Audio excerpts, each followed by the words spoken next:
A neighborhood does not die overnight.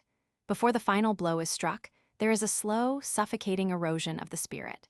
It has been 3 days since the black armored vehicles of Obsidian Corporation tore through the narrow, vibrant lanes of the old city. 3 days since the threat of annihilation was delivered on a silver platter of forged legal documents. The joyous dawn that once greeted Kiran and his family has been replaced by a tense, breathless anticipation. The air itself feels thick, heavy with the unspoken fear of thousands of residents who have suddenly realized that the ground beneath their feet is no longer their own. In the humble home of Anil and Mira, the morning rituals continue, but the warmth has been entirely drained from the hearth. The storm has not yet broken, but the dark clouds have completely blotted out the sun. 340. That is the number of families on this single block, Kiran. 340 homes, generations of memories, all reduced to a single manila folder on a corporate desk. I spent the entire night reading through their eviction notice. The legal... Drink this, Baba. You have not slept since the men in the black suits arrived. You are trying to fight a war of paperwork against people who own the printing presses. We will find a way, but you cannot carry the weight of 300 families on an empty stomach. It is not just the paperwork, my son. It is the silence. I went to the municipal councilor's house last night, a man whose wedding I helped pay for 20 years ago. When he saw me at his gate, he turned off his porch lights and locked his doors. The police inspector will not answer my... We are never alone, Anil. When the world of men turns its back, the divine turns its face toward us. Lord Hanuman did not abandon Vibhishana in the heart of Lanka, and he will not abandon Vibhishana in the heart of Lanka, and he will not... Ma is right. We cannot let their shadow extinguish our light. Ma is right. We cannot let their shadow extinguish our light. If the courts will not listen, then we will make the city listen. We will march. We will gather every man, woman, and child in this sect. Your heart is pure, Kiran, but you do not understand the nature of the beast we are facing. Men like Vayu do not care about protest. They do not have a conscience to appeal to. I fear that if we raise our voices too loud, they will not just silence us. It will...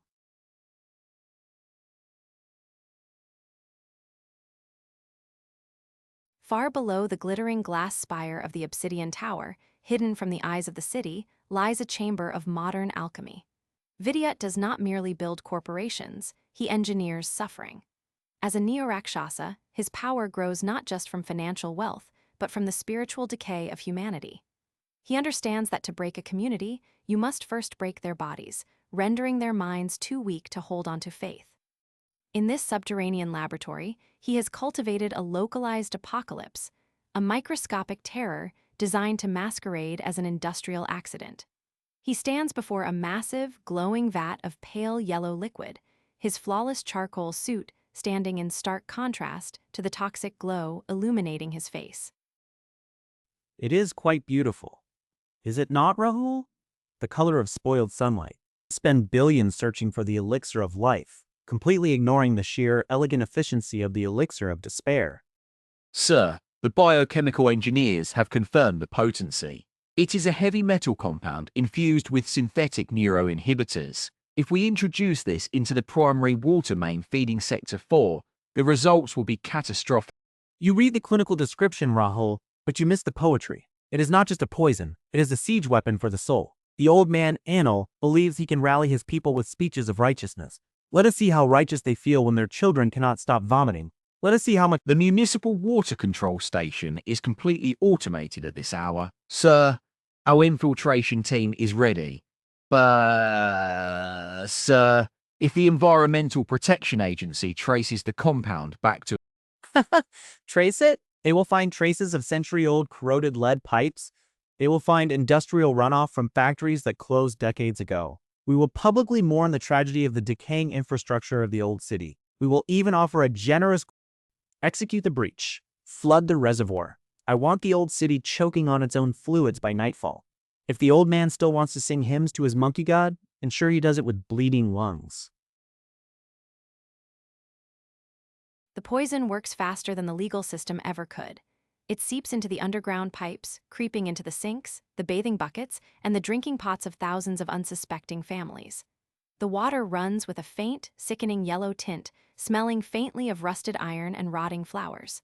Within hours, the old city transforms into a quarantine zone of horrors. The local clinics are completely overrun.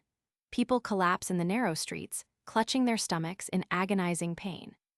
The air becomes thick with the smell of vomit and unimaginable despair. Obsidian Corporation has struck a devastating blow, completely invisible and undeniably lethal. Kiran has not slept in 3 days. He has become a machine of pure, desperate devotion, making grueling 5-kilometer treks to a private, uncontaminated well outside the sector, carrying back hundreds of liters on his own back to distribute to the dying. His muscles scream in agony, his hands are blistered and bleeding, but his spirit refuses to break. Yet, everywhere he looks, the devastation deepens. He sees the elders he respected wasting away on woven cots. He sees children screaming in the arms of helpless mothers. Make way! Please, make way! Clean water from the temple well on the east side. Do not drink from the taps. Please, nobody touch the tap water. Kiran, thank the heavens. The clinic ran out of clean water an hour ago. Dr. Sharma says the fever is spiking in the children. It is not just an infection, Kiran. It is heavy metal poisoning. It is systemic. Baba, look at them. Look at what they have done to our people. This is not decay infrastructure. The pipes did not suddenly rot overnight on the exact same day Obsidian Corporation threatened us. They are murdering us in broad daylight. I know. The municipal engineers refuse to test the water. They have cordoned off our district, claiming it is an infectious cholera outbreak to keep the media away. We are trapped in our own homes, waiting to die. No, we are not waiting to die. If they want to treat us like animals, we will show them that a cornered tiger fights back. We cannot wait for the courts. We cannot wait for the police. We have to take this to their doorstep. We have to show the rest of the city. Tomorrow, at high noon, we will gather everyone who can still stand. We will carry the sick on stretchers if we must. We march to the Obsidian gates. If we are going to perish, we will perish in the light, where the whole world can see our murderers. The March of the Broken. Over 1,000 residents of the old city, weary, sick, and burning with righteous fury, arrive at the towering, monolithic gates of the Obsidian headquarters. The contrast is jarring and deeply tragic. On one side, a sea of ragged, coughing citizens holding makeshift banners and carrying their sick loved ones on wooden pallets. On the other side, a fortress of black glass, protected by a phalanx of private paramilitary guards in full riot gear, holding electronic batons and heavy ballistic shields. The corporate stronghold looks impenetrable, a modern fortress of absolute arrogance. Attention citizens, you are participating in an illegal, unauthorized gathering on private corporate property. The local authorities have declared your district a quarantine zone due to your unsanitary living conditions. Disperse immediately. We will not disperse. You poisoned our wells. You poisoned our children. You hide behind your glass walls and your mercenaries, but you cannot hide from the truth. We demand the authorities test the water station. We demand the arrest of Vayu. You are delusional, old man. The fever has rotted your brain. You have exactly 2 minutes to take your diseased mob and crawl back to your slums, or we will hose you down. For a fraction of a second, the corporate enforcer freezes. There is something unnerving in Kiran's eyes, a depth, a vast, ancient pressure that feels like standing on the edge of a massive canyon during a hurricane. But the demonic influence of his master pushes the fear aside, replacing it with cruel, desperate malice. The threat is not empty. It is a promise signed in blood. Kiran's heart drops into his stomach as the horrific realization washes over him. The poisoned water was not the final blow. It was just a distraction to keep them weak, to gather them in one place, desperately seeking a cure.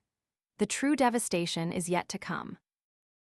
You are terrified, Rahul. I can see it in your hands. You hold the megaphone like it is a shield. You know what you have done. You know the darkness you serve. Do not raise your weapons against these people. If you strike my father, if you strike any of these innocents, You think you are a hero, boy? You think standing in the sun makes you invincible? The sun sets, Kiran, and when it gets dark, accidents happen, especially in old decay neighborhoods filled with illegal gas lines. Baba, we have to go back. Now. He is planning something tonight. He mentioned the gas lines. We have to evacuate the community hall. The Community Hall of Sector 4 is a massive, colonial-era structure built of heavy stone and ancient timber. Tonight, it is acting as a makeshift hospital and sanctuary for the most vulnerable. Hundreds of sick residents are packed inside, lying on blankets. Anil and Kiran have rushed back, desperately trying to organize an evacuation, but the people are too weak to move. Panic begins to spread like a wildfire as Anil shouts instructions over the crying children.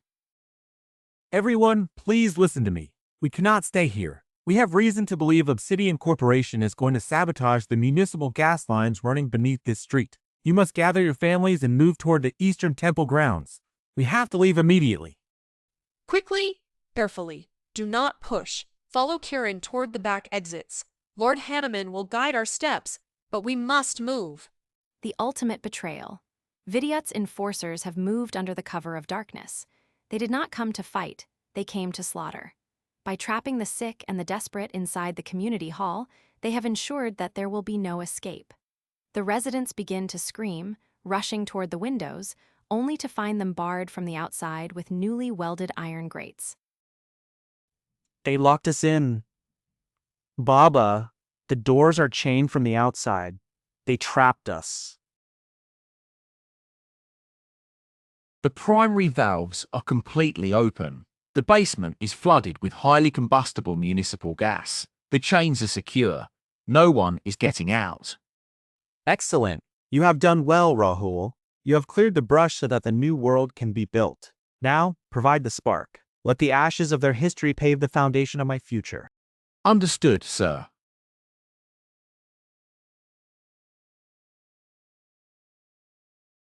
The world ends not in a whimper, but in a horrific, blinding flash of absolute destruction. The explosion tears through the floor of the community hall like a demon clawing its way out of the underworld. The shockwave is catastrophic. Heavy stone pillars shatter like glass. The roof groans and collapses in a rain of burning timber and molten debris. In a fraction of a second, the sanctuary becomes a furnace. Hundreds of innocent lives are instantly vaporized in the corporate-sponsored Holocaust. Kiran is thrown backward by the sheer concussive force of the blast. He slams violently against a stone wall, the breath completely knocked from his lungs, his vision swimming in a sea of blood and smoke. The silver pendant of Hanuman is seared against his chest, glowing with an intense, burning heat. He struggles to open his eyes, fighting through the paralyzing agony, completely disoriented. Through the thick, suffocating black smoke, Kiran sees a nightmare that will forever be burned into his soul. The center of the hall has completely collapsed. A massive, burning wooden beam lies across the wreckage. Beneath it, holding onto each other in their final, terrifying moments, are Anil and Mira. They are completely trapped, surrounded by a wall of insurmountable fire. Mira looks through the flames, her eyes finding Kiran one last time. There is no fear in her final gaze, only an oceanic, heartbreaking love. Ma. Baba, where are you? Ma. Live, my son, live. The fire consumes the past, leaving only ashes and an unbearable, suffocating silence in the heart of the boy. The devotion that defined his life has not saved his family. It has only guaranteed his survival in a world completely devoid of hope. The tragedy is absolute. The Neo-Rakshasas have won the battle. But deep within the roaring inferno, hidden beneath the unimaginable grief, a terrifying, divine spark has been ignited. The Vayu is no longer dormant. The storm is waking up. No. Baba. Ma. If you liked the story, please subscribe and share my channel, 90s Kids Stories.